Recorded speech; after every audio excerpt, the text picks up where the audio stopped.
Good morning, Lagos. Good morning, Nigerians. Yes, 33 minutes past 8 right here on Super FM 92.7 Super FM of September 2025. Welcome to another edition of Spotlight on Super FM 92.7. Yes, this is where we make in-depth analysis on issues ranging from politics, governance, health, education, business, and other trending issues arising in our dear country, in Nigeria. Lagos, today we head straight to River State, where we talk about democracy returning back to the state. Yes, the elders in River State had urged Governor Siminalayi Fubara and the State House of Assembly to work together without distraction after the end of emergency rule. Well, with all of this, yesterday, let me let you know that the state of emergency, Tinubu says Governor Siminalayi Fubara, his deputy, and members of the River State House of Assembly will resume work in their offices from 18th September 2025. And that is today.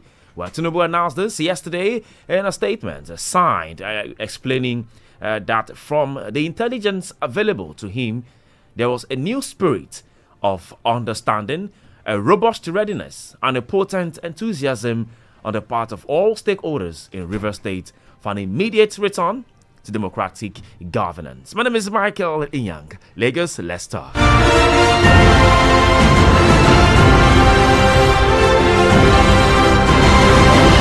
Now joining us live from River State is one of our own. Yes, one of our news person right there in River State, our correspondent station right there in River State is Super FM Rivers or Super FM Port Harcourt. We have Judith. Judith, good morning. Welcome to the program. Good morning, Michael. How are you doing? Well, we're fine. How is the mood in the state right there?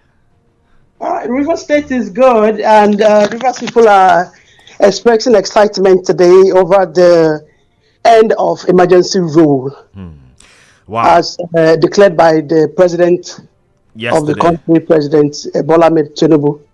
Okay, yesterday, as part of the event marking the end of emergency rule, the River State former administrator of the state, Ibas, actually swore in a new head of service for the state, in the person of Dr. Brown, who was actually acting as the head of civil service in his tenure. He swore the head of service in before he round off his administration. So has he resigned? Who? You said the head of office, the head of head of service was officially sworn in as the head of service. She does not function right now as the acting head of service of the state, but as the actual head of service of River State, who was sworn in yesterday by Ibas as part of the activities to mark the end of his administration in the state. But go ahead. We also have the River State administrator, or a former River State administrator, if you like, addressed the Rivers people this morning on all radio stations and all television stations, addressing the people, expressing excitement and gratitude for the time given to him to serve the people of River State. And he was also urging Rivers people to give peace a chance and prioritize peace in the state. And then they spoke to the youth, to the elders, to stakeholders, and then urging them to give the democratically exceeding in delivering good governance in the state. All right, so this morning I was in the government house this morning to go check how things are going, and I saw people in their troop, business people trooping into government house, and they were at the gate, obviously awaiting the arrival of the governor who is returning today.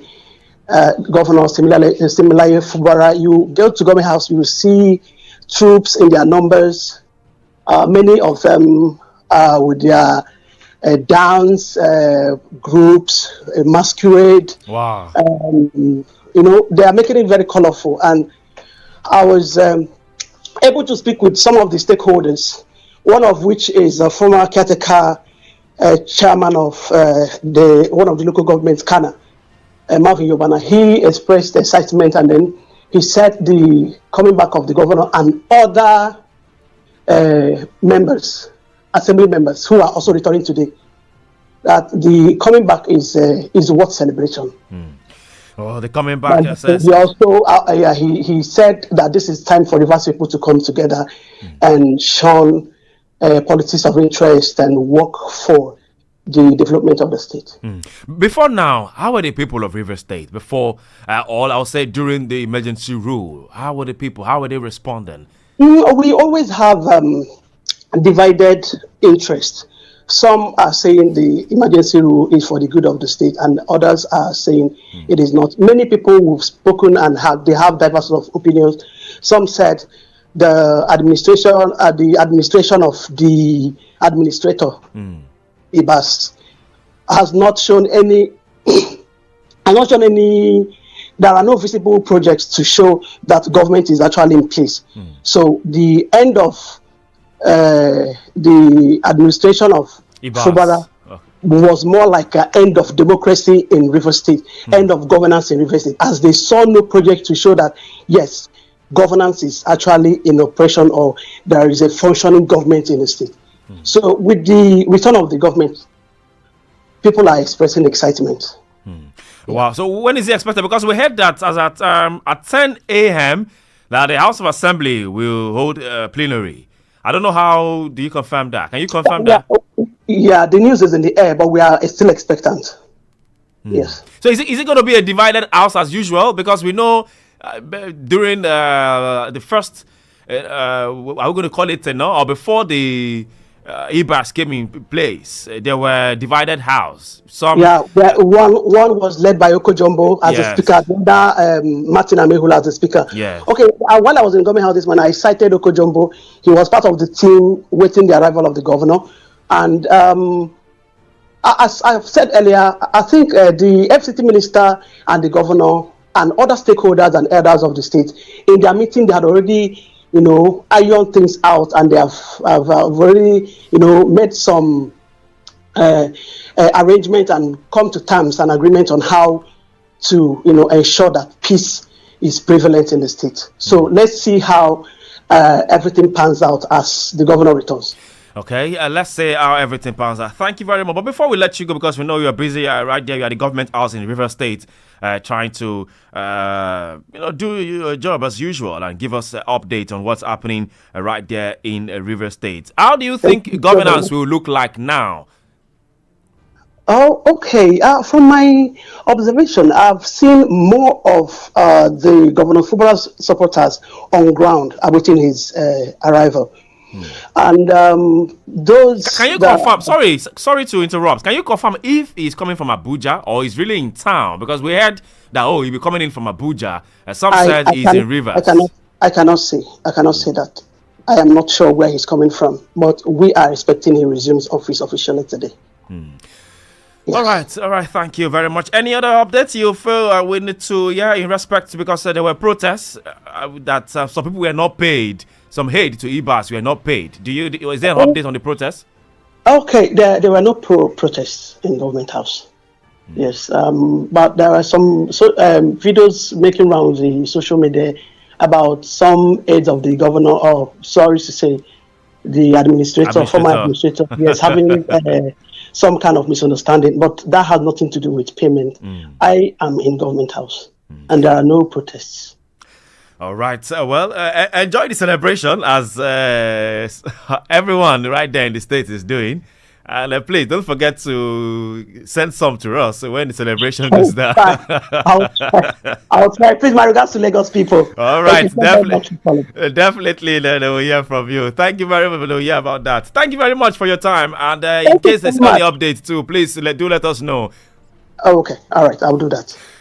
All right, Lagos. Yes, that's Judith, our correspondent right there in River State. She's there on ground in the government house in River State, awaiting the governor of Rivers. Yes, that's like you heard. That's as it is right now. Democracy has returned to Rivers. Yesterday, yesterday, the president announced that, okay, with everything that is going on, with how things have gone, has gotten some intel with everything. He has said that with intelligence available to him, there was a new spirit of understanding. There's a robust readiness and even the enthusiasm on the part of stakeholders in Rivers State that the governor should return and democratic governance should be set in Rivers State. Well, let's take the comment of the president in the statement issued yesterday. It says, my fellow countrymen, and in particular the good people of Rivers State, I am happy to address you today on issue or on the state of emergency declaration in Rivers State.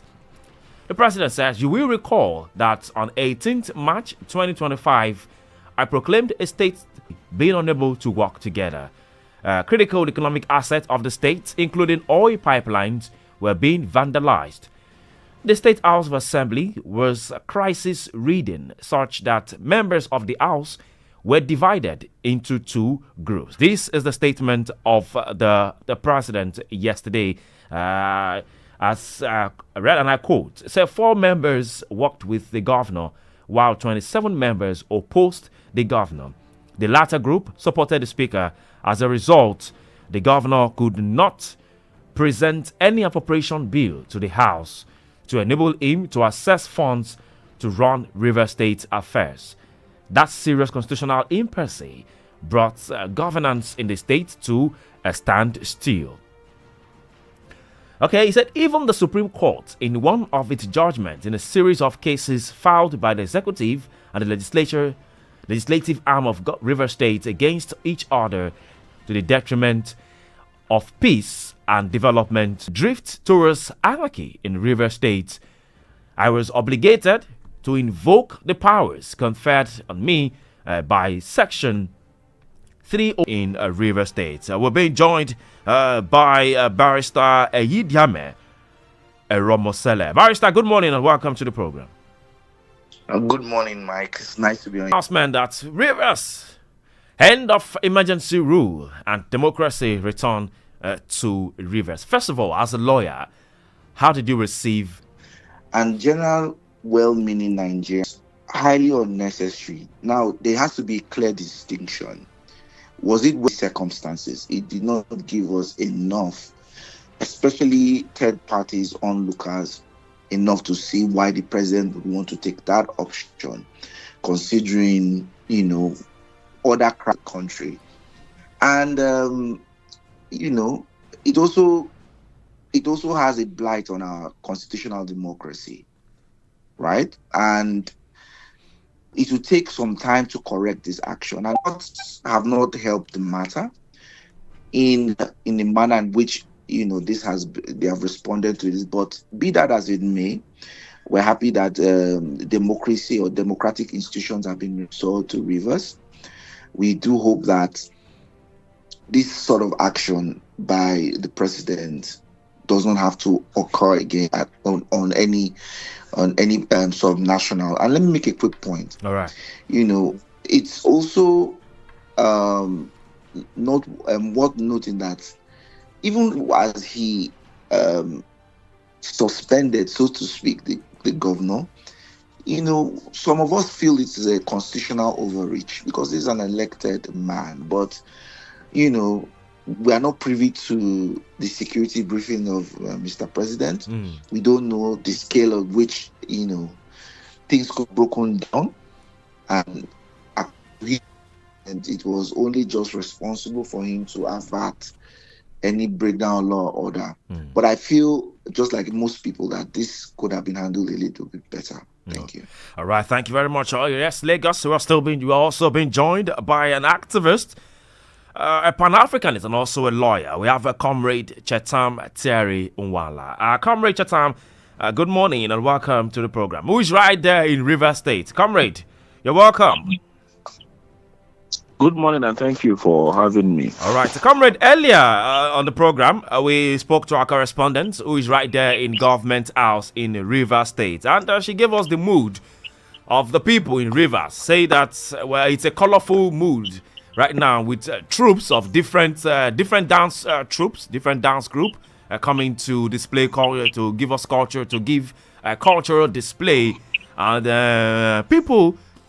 She even said that we have Okojombo on ground right there in the government house, and she said that some former caretaker are also on ground too, and the mood is joyous mood right there. Well, comrade, I know you've been on the street also in Rivers to ascertain, how things are going and all of that. Can you give us up to date? How is it like yesterday when the president announced the end of emergency rule? How do you perceive that? Let's begin with that. Okay, thank you for having me once again. I must tell you for a fact that the mood of most persons in Rivers State is basically to make it look like the people are celebrating. That was why they carried out the mobilization they did. Since last night, they've been mobilizing people to the government house, mobilizing people to come out to the government house and show solidarity and support to the governor and all that. But I can tell you for free that if you go through the streets of Port Harcourt and you seek people's opinion and listen to them, people are just indifferent about the return of the governor. Now, the indifference about the return of the governor is because of the circumstances surrounding his return. Some persons have held the opinion that the governor's return, yes, it's a return to democracy, which is a win-win, which is a good thing, but the circumstances in which the governor is, it's not the circumstances they would have naturally had expected. The turning now more like a puppet, FCT minister and Mr. President. So he's not going to be taking decisions on his own. He'll be more like a supervised governor whose actions will be dictated by this person. Certain persons will be calling the shots. He is no longer going to be in charge and all that. So this has created a lot of indifference in the minds of people. Let me say happy with the fact that, yes, we are returning to democracy. On the other ambit, people do not know what to expect because the governor that was removed and the one that is returning is not the same change. And what the future holds for the state is what we cannot determine. Months of the governor, we saw the first 3 months. It was something else. It was more of a controlled governor. We had a controlled governor where the FCT minister determined everything and decided everything. In short, it's almost the same thing they have done for him. The other time they had to appoint everybody for him and boards and parastatals across the states and all that. And you're now bringing in the governor, giving him names of people he should not work with, telling him people that should not be part of his administration, who were part of the 1 year plus when the crisis happened and all that, and giving him lots of conditions. So his coming back is not eliciting real excitement. When I mean real excitement, it's not eliciting real excitement. But of course, the people are just putting up that whole show at the government house to show that the governor is acceptable and the people are happy with the governor and all that. We all know it's just political jamboree. But the reality is that the River people do not know what to expect because they know for a fact that the governor that left and the one that is coming back, they are not the same persons. They are two different persons. You keep mentioning this thing that the governor removed is different from the one returning. What is different? What is different about the one that was removed? Who is the one that was removed and who is the one that's returning now? The governor that was removed seemed to be a pro-people governor who called the shots for himself. Let me not say a pro-people governor. Let me just say a governor who called the shots for himself. A governor who could sit down, determine what he thinks, what is in the with his team, and determine what is in the best interest of the people. And he saw the best interest of Rivers people from his own lenses and from that of his team members. But now we're having a governor who would now see the best interest of Rivers people, not from what is on ground and from the reports on ground, but from the lenses of the FCT minister and from the lenses of the president. And this is a sad situation where we will have a situation where they will stay in Abuja and determine for us. It's just like what the IMF and the World Bank is doing to Africa. They stay in Brussels, I think so, yeah, and in Washington to decide, or New York to decide for us and say this is what you should use in your economy to boost your economy. Nigeria and other African nations will foolishly take those World Bank recommendations, apply it, and you discover that it only ends in destroying our economy. So basically, what they are doing right now is a similar thing where and the FCT minister will stay in Abuja, determine what happens, and the governor will just be only here to implement whatever they have decided. And don't forget, they would not implement what is in the best interest of Rivers people, but what is in their own best political interest. That was what the president has been interested in. The president has been interested in 2027 ambition and all that. But one thing he forgets, just like Wike would say some years ago, that you cannot rig where you're not popular. The whole business has been the issue of structure. That has been the cry for the FCT minister, nothing more. So now they feel that they have gotten back the structure, having illegally conducted the local government election and appointed board members and China across different boards within the states and held the state to ransom. And the president is a big fan of godfatherism and he enjoys godfatherism. So the same thing he's doing to Lagos State. So he doesn't have a problem when godfatherism takes place in another state. He has been a proponent of it. He has continued with it for years and he is shameless about it. So that's exactly what he wants in Rivers State. But one of the things I must draw to the president's attention and both his team members is that they should realize that some of these things will not last for long, especially in a state like Rivers State that is quite dynamic.